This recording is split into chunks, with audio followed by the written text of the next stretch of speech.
Hello and welcome to week 6 of my video series. Guess what we're talking about today? Well, I will give you 37 guesses and you won't get it. Oh, wait a second, you cheater, you read the title of the intro, didn't you? But seriously, who would think that a health coach would be talking about money? So how on earth could consumer debt and overdue bills have anything to do with our health? Well, let me explain. If you were my client, in session 9, we would complete the Wheel of Life exercise. That sounds fairly magical, doesn't it? So the 12 spokes on the wheel represent the 12 distinct areas of life. Everything from career and home environment to social life and spirituality. After rating your level of satisfaction for each of the areas, we can see the areas of the wheel that are full and which ones that are lacking and fall a little flat. By the way, most people's wheels are not nice and round. They look a little bit more like a Fred Flintstone tire. So let's say that money turns out to be a stressful area for you. Most times it doesn't end there because everything in life is interconnected.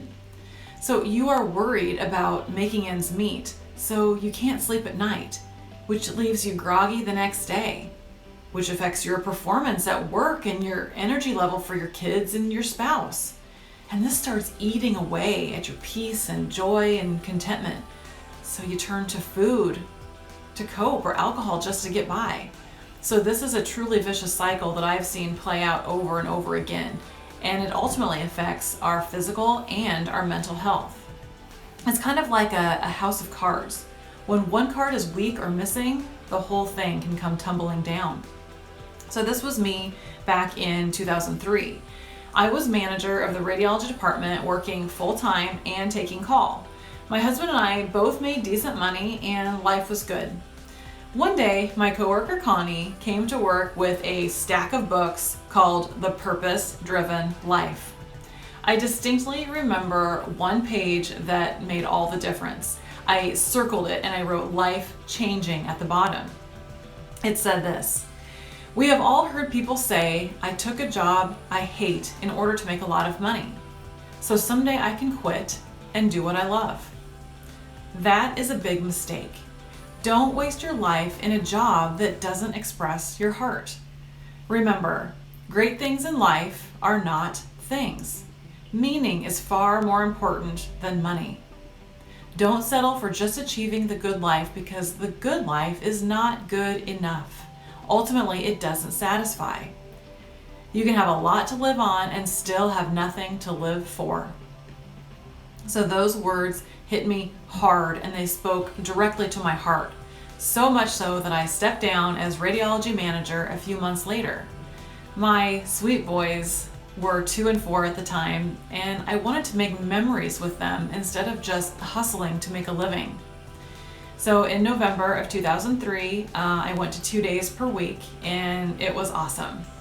My youngest son, Tyler, who I've talked about plenty on these videos, well, he was kind of a clingy child back then. But as I started to spend lots of quality time with the boys, his tiny yet powerful grip on me seemed to loosen. However, there was a trade-off. My paycheck now resembled a meager tip compared to what I was used to. It was difficult to go from freely spending to pinching pennies, and I must admit, my bookkeeping and budgeting skills were lacking. I remember the sickening feeling of sitting down to pay the bills and the money was gone and I still had a stack of bills sitting there staring back at me. We always seemed to have more month left at the end of our money. I remember well-meaning but slightly annoying people. They'd say, "Oh, honey, money can't make you happy." "Well, no, but it sure does help." Or, "Money isn't everything." Yes, that's true, but when you don't have enough, it seems like the only thing. So are you ready for the redeeming part of the story yet? Like, you know it's coming, right? In 2008, I stumbled across Dave Ramsey and his book, The Total Money Makeover, which I have right here. So if you are struggling with money for any reason, I am begging you, pick up this book, read it, apply it, and it will change your life. It is so easy to put off stuff like this. Or worse yet, we read the book, but look at the information in theory. Like, yeah, that'd be nice if someday, some way I could do this. But that doesn't lead to life change, and it doesn't lead to financial freedom. The debts and the bills, they'll still be there, and that nagging feeling of not enough. Changing your life comes from being intentional and applying what you learn. It's all about putting verbs in your sentences, as Dr. Phil would say, lacing up your running shoes and doing the work. So here's what intentional action looked like for me. I started off by making a monthly budget. Dave Ramsey says to give every dollar a name on paper, on purpose, before the month begins. So many times we don't have a clue where our money is going. How often, do you go to Walmart or Target for 3 things, but you end up spending $150 easy? I don't know if they are masters of marketing at Walmart or if we are just weak.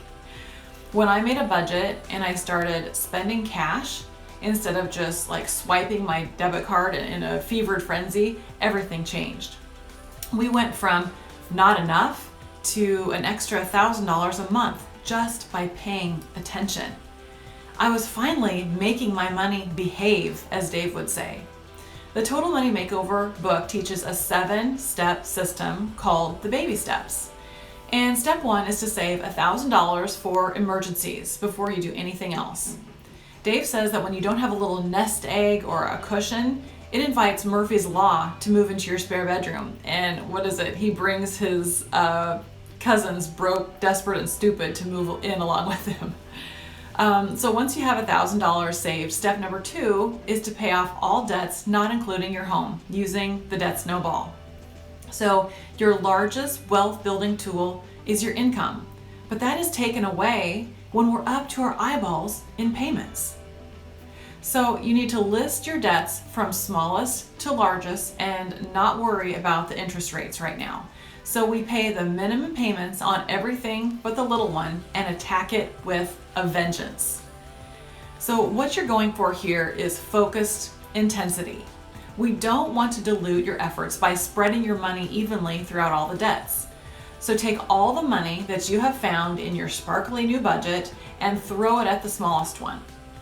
When that debt is paid off, take the amount that you normally pay plus the extra money found in your budget, and you attack the next one. That's why it's called the debt snowball. The amount you can pay keeps growing and growing and naturally gaining speed and momentum like a snowball rolling downhill. Paying the smallest first is all about getting some quick wins to boost your momentum in the beginning. Quick wins are great, kind of like when you're trying to lose weight. If the scale goes down in the first couple of weeks, then you feel accomplished and empowered, and you have determination to keep going. So this is our actual debt snowball from 2008. I am so glad that I saved it because I love to look back on it. I kind of have this sense of nostalgia and pride. Instead of drudgery, the debt snowball, it was just the opposite. It became like a game to me. I wanted to see how much money I could throw at the next debt and how fast I could pay things off.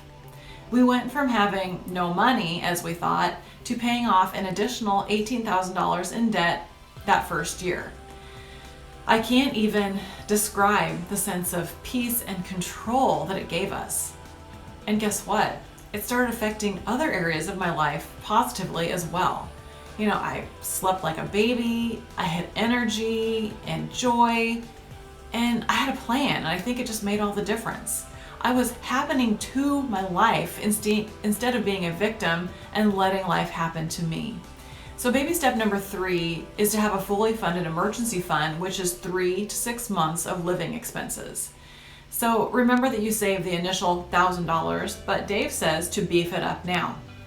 I used to kind of roll my eyes at this step, thinking, seriously, what life catastrophe could ever require me to have 6 months of expenses saved?